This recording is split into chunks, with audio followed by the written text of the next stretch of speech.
The agenda this week assessed Ontario's new plan for children with autism and debated the future of digital news.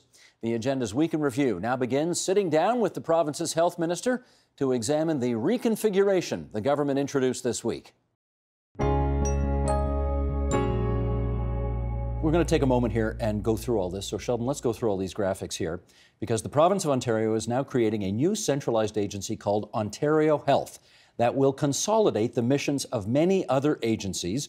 For example, Cancer Care Ontario and eHealth and the local health integration networks. They're all now under one roof called Ontario Health. They're also going to create Ontario Health teams comprised of healthcare providers, that's hospitals, family doctors, home care organizations, that, as the minister has suggested, will function as one seamless caregiving team. And the government expects to have 30 to 50 Ontario Health teams with 300,000 patients apiece in 3 years' time. The Ontario Health teams will be expected to use digital technology so patients can have access to their records, and that crucial information will follow the patients throughout their healthcare journey. You may, for example, also be able to book appointments online. A new emphasis on virtual care is there, so you may not have to physically visit your doctor or specialist, and you can be assessed by video interface, for example, where appropriate. And the government says any savings realized from more efficient administration will be invested back into care. Now, you've heard the former Deputy Minister of Health, Bob Bell, describe this as possibly the biggest restructuring and the most significant change brought into the Ministry of Health in half a century. Yes. What makes it so? Well, there are many, many parts to this, of course. We want to make sure that we center care on patients. We want to modernize our technology to have virtual care, to allow people to have access to their own medical records. We need to take down some of the silos that exist for provider funding for healthcare providers, because they each get funding in separate envelopes with separate goals and missions. Sometimes they contradict each other. So there's lots of changes that have to be made internally for this to provide that seamless care experience for patients. Let's do a real-life example here. Yes.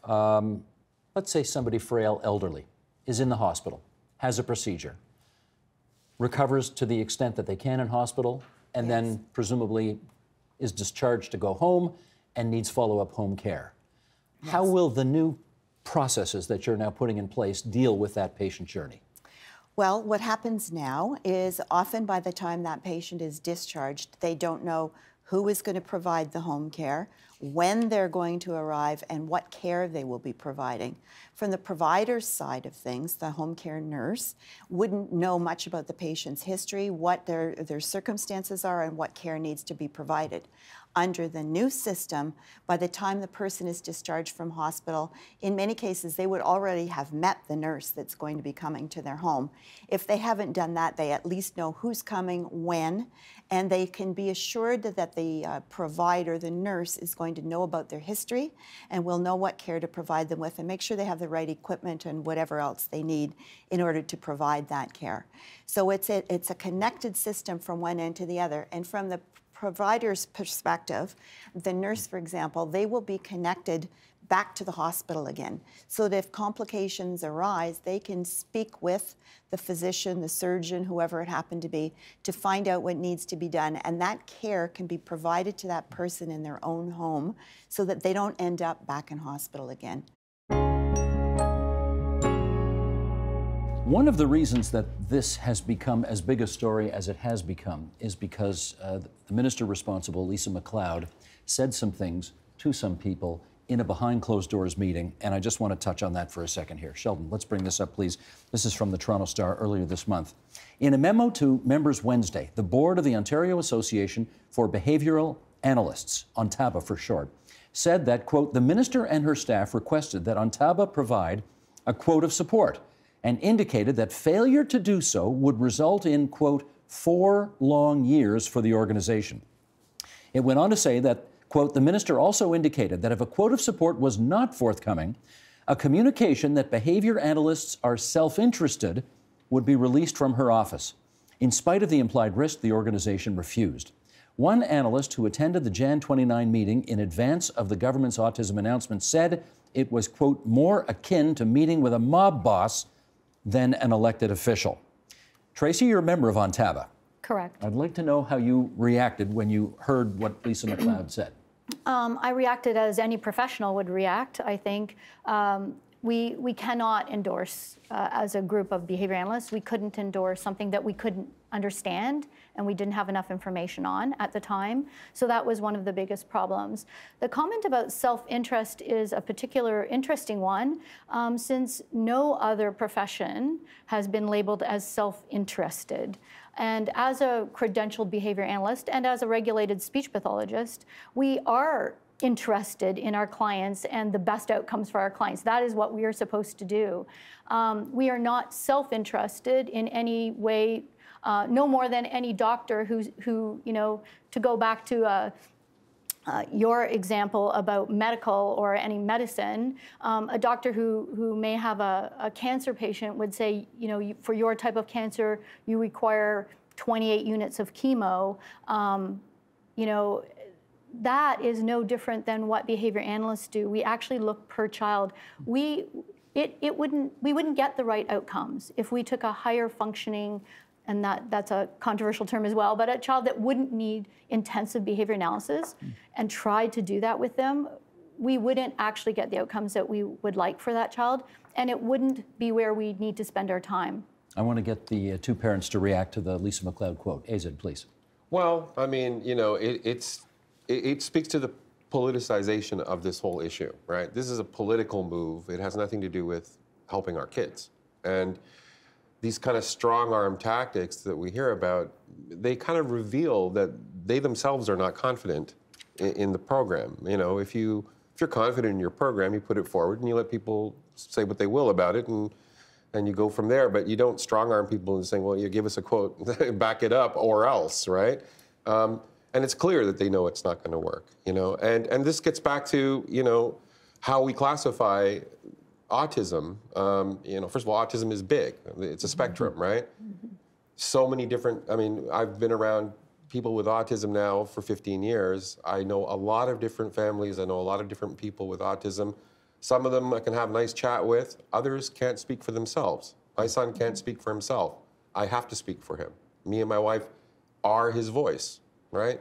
And I heard somebody else say, you know, parents of kids with autism are professional protesters. And it really bothered me. It's not that we're professional protesters. We don't want to protest. We're tired, right? We work, you know, we both work full-time jobs, and, you know, it's a lot of work to raise a child with autism. Believe me, we'd like nothing better to just sit at home, watch Netflix, and have some snacks, right? But we can't. Vice is an advertising company that for many years had an incredible, successful run, convincing legacy media that they alone could reach a young demographic that were otherwise lost to Facebook and social media. BuzzFeed is a company that was involved in engineering viral hits and getting a ton of traffic on Facebook. That doesn't mean that they don't have serious journalists. They built great news departments. They hired real journalists. They broke big stories. But they were never in the news business. They were never in the business of trying to make money by reporting the news and seeing if that could turn a profit. Now that the advertising business is in free fall, we're seeing these huge layoffs. And so what we can conclude from that, it's not like you can't learn anything from that. I think what you can conclude from that is that if your news business is dependent on advertising, you're in big trouble.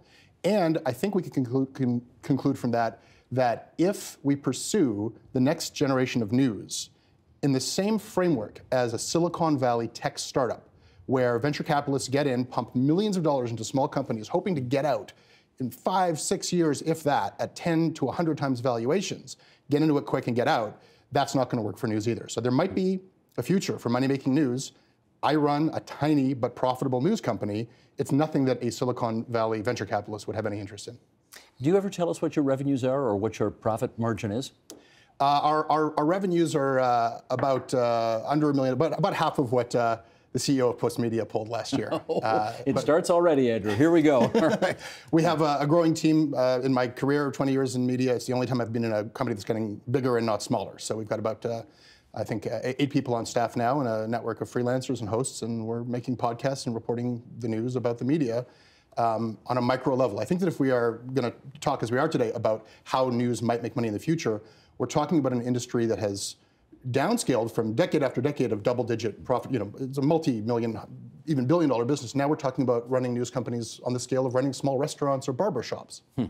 Let's follow up on that. Colette, he is part of the Canadian digital media landscape. How healthy or not is that landscape at the moment? Well, it's healthier than others, but I don't see a very clear future for local news gathering as a business model. I don't think there's a profitable model for that as of yet. In terms of digital?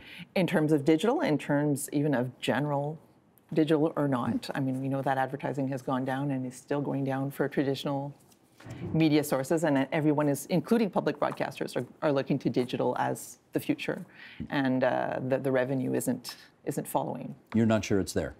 Well, we're going to have to look at different questions, but I mean, in terms of revenue sources, but I think that we're still looking at decline in terms of newsrooms in the next couple of years. Okay. Anita, you're with The Discourse. What is The Discourse? The Discourse is a digital media company based in Vancouver that fills in gaps in news coverage in underserved communities. So I actually disagree with that point. I feel like as long as you have a very strong value proposition, you can fill in gaps in news coverage and serve a certain target demographic that is not getting the news they deserve. And so we do see a viable business model and a sustainable business model in serving local news outlets. And based on our internal research that was led by my colleague, Lindsay Sample, there's a lot of focus on the 216 news outlets that have closed their doors in the past decade. But what there's been little coverage about is the 93 digital media outlets that are largely audience pay focused, largely independent and digital, that have popped up during the same period. They have popped up, but yes. Would you say that they have filled the gap that has been left behind by all of those 200 plus that have left? I think they're filling the gap, and if we find funding that can develop sustainable business models for audience pay journalism outlets that prioritize public service journalism, and we take that seriously in this country, then absolutely. What is your take on the health or not of the digital landscape in Canada right now? Well, certainly, I mean, a lot of the points made around the table so far all point to revenue models. And, you know, the core revenue model is, in fact, broken. You know, historically, it was based on advertising. And, you know, with the new paradigm we're seeing, it's about scale. It's about platforms. It's about, I call them apex predators, the Silicon Valley giants that have a global platform. And they're draining the water out of the revenue bathtub.